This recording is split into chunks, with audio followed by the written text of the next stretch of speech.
Hello guys, welcome back to my YouTube channel Standout Classes. So today I'm going to start chapter 1 which is circular flow of income. ठीक है, in macroeconomics class 12.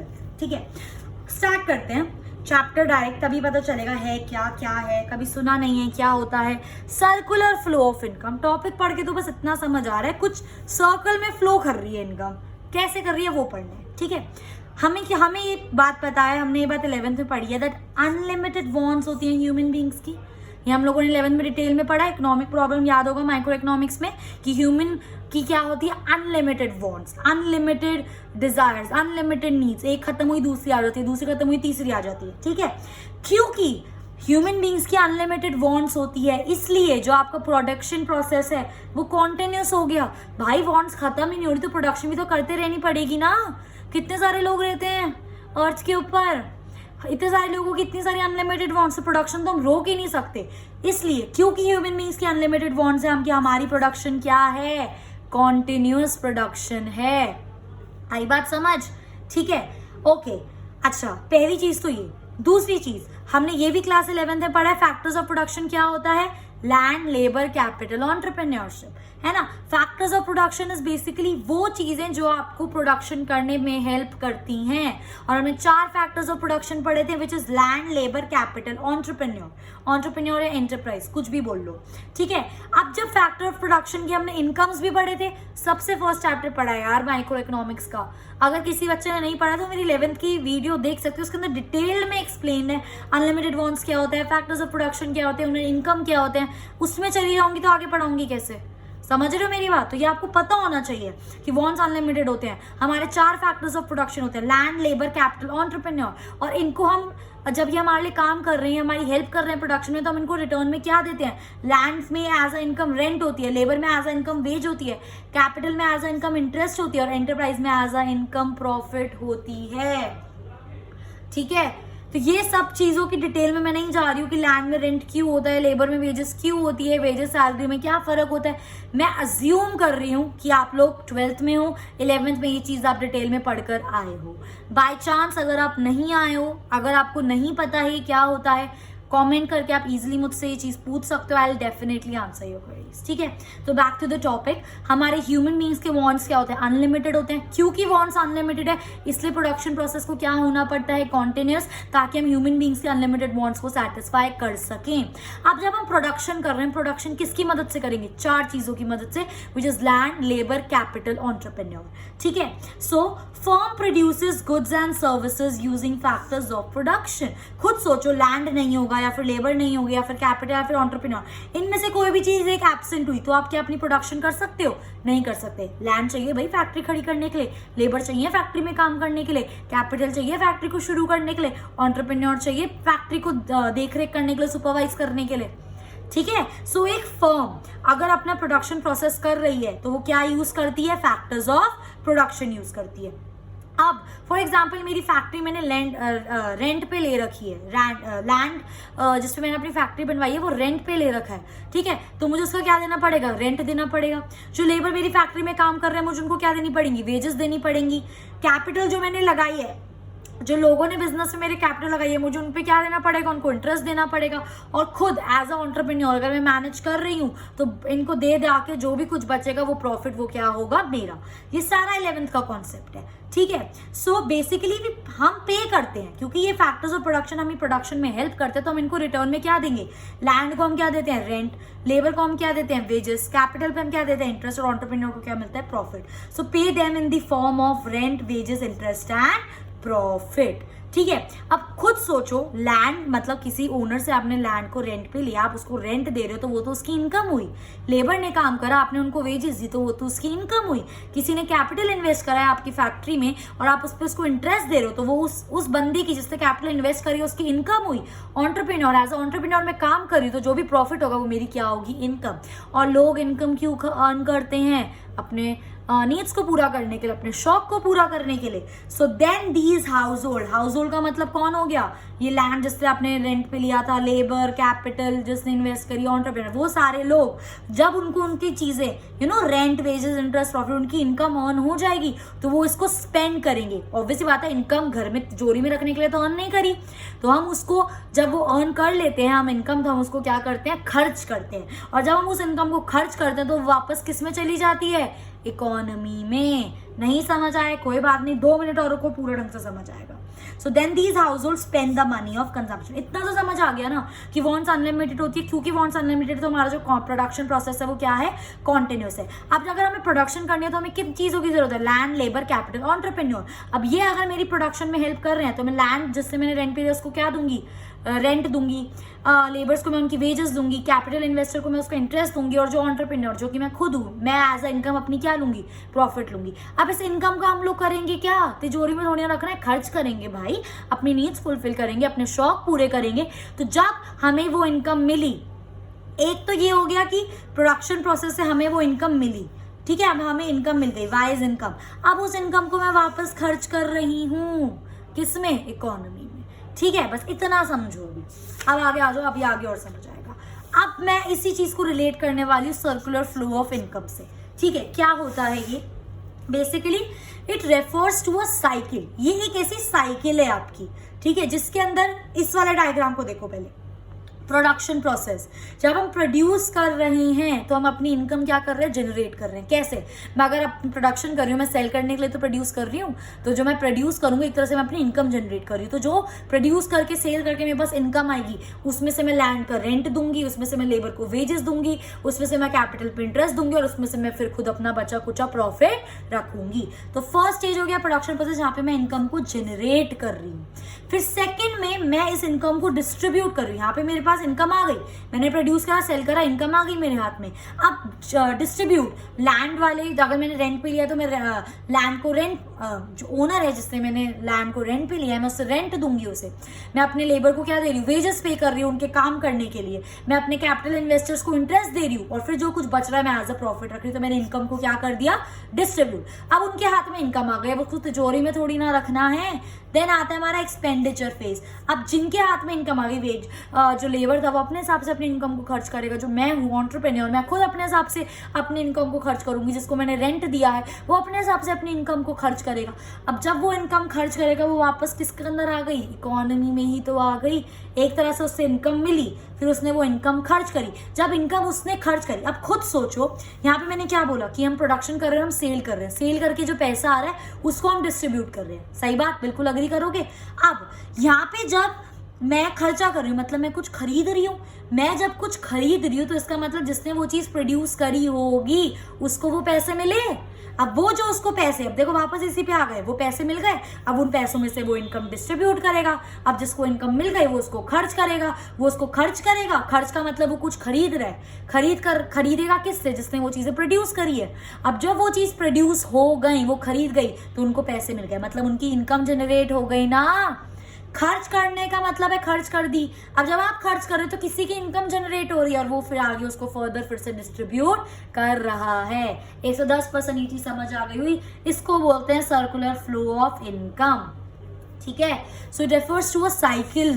कैसे, generation of income. सबसे पहले हम generate करते हैं income in a production process, then it is distributed, फिर हम उसको डिस्ट्रीब्यूट करते हैं अमंग फैक्टर्स ऑफ प्रोडक्शन। जब वो डिस्ट्रीब्यूट हो जाती है, ठीक है, and it's circulation from household to firm, ये चीज अभी बताऊंगी। अब वो चीज हमारी डिस्ट्रीब्यूट हो गई, ठीक है। देखो फिर से पढ़ो, it refers to a cycle of generation of income. ठीक है, जो हमने प्रोडक्शन प्रोसेस में इनकम जनरेट करी, फिर उसको हमने डिस्ट्रीब्यूट कर दिया फैक्टर्स ऑफ प्रोडक्शन में, ठीक है, एंड इट्स सर्कुलेशन। अब जब हमने उसको डिस्ट्रीब्यूट कर दिया, ये जो फैक्टर्स होते हैं ना, इनको हम क्या बोलते हैं, हाउस होल्ड्स। ये जो फैक्टर्स ऑफ प्रोडक्शन होते हैं इनको क्या बोलते हैं हम, household. And it's circulation from household to the firm. अब ये हाउस होल्ड से फर्म तक कैसे जा रहा है, क्योंकि जब हमें इनकम मिल गई हम उसको फिर से खर्च कर रहे हैं। एज अ हाउस होल्ड मैंने उसको खर्च करा, वो अल्टीमेटली वापस किसके पास चली गई, प्रोड्यूसर्स के पास, क्योंकि उन्होंने सेल करा तो उनको पैसे मिले। ठीक है, in the form of expenditure, जो हमने खर्चा करा ऑन गुड्स एंड सर्विसेज जो उन्होंने प्रोड्यूस करी थी। आई मेरी बात समझ कि जो हमने प्रोड्यूस करा, समझ रहे हो क्या बोल रही हूँ? जो हम लोगों ने प्रोड्यूस करा, जो हमने यहाँ पे प्रोड्यूस कर दिया, ठीक है, यहाँ पे प्रोड्यूस हो गया, इनकम जनरेट हो गई। इनकम यहाँ पे जनरेट कैसे हो रही है ये ध्यान रखना है। इनकम यहाँ पे ऐसे जनरेट हो रही है क्योंकि इन्होंने सेल करा मार्केट में और हम किसी ने बाय करा तो इनके पास पैसे आए। अब जब उन्होंने पैसे आए तो वो इन्होंने कहाँ डिस्ट्रीब्यूट कर दी? Among the factors of production which is land, labour and capital and entrepreneur. फिर उसके बाद जब उनको वो पैसे मिल गए, उन्होंने अपने हिसाब से उनको खर्च करा। खर्च करने का मतलब क्या? मार्केट से कुछ खरीदा। मार्केट से कुछ खरीदेंगे, वही वाली चीज ना, प्रोड्यूस करके सेल कर रहे हैं, सेल कर रहे हैं, लोग खरीद रहे हैं तो पैसा आ रहा है, तो वापस पैसा आपका फर्म के पास जा रहा है, नहीं जा रहा? आ रही है मेरी बात समझ? इसी 3 फेजेस को मैंने और अच्छे से एक्सप्लेन करा है आपको। First is my generation phase, second is my distribution phase and third is my expenditure phase. क्या मतलब है? Firm produces goods and services with the help of factor services. इस वाले स्टेज पे जनरेट प्रोडक्शन हो रही है विद द हेल्प ऑफ कौन? Factors of production. अब जब प्रोडक्शन हो गई, सेल हो गई, then factors are given their income. इन्होंने हेल्प करी प्रोडक्शन में तो इनको इनकम देनी पड़ेगी। लैंड को रेंट देना पड़ेगा, लेबर को वेजेस, कैपिटल पे इंटरेस्ट, एंटरप्रेन्योर को प्रॉफिट दे दिया। Now expenditure. अब फैक्टर्स ऑफ प्रोडक्शन को जब हाथ में इनकम आ गई, अगेन तिजोरी में तो रखनी नहीं है वो इनकम, खर्च करेंगे लोग। So factors of production spend income on goods and services, goods and services which are produced by the firm.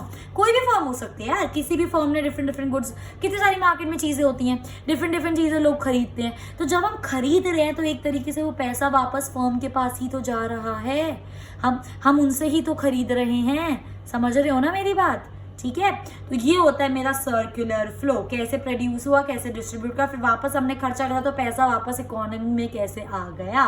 Simple. आई मेरी बात समझ?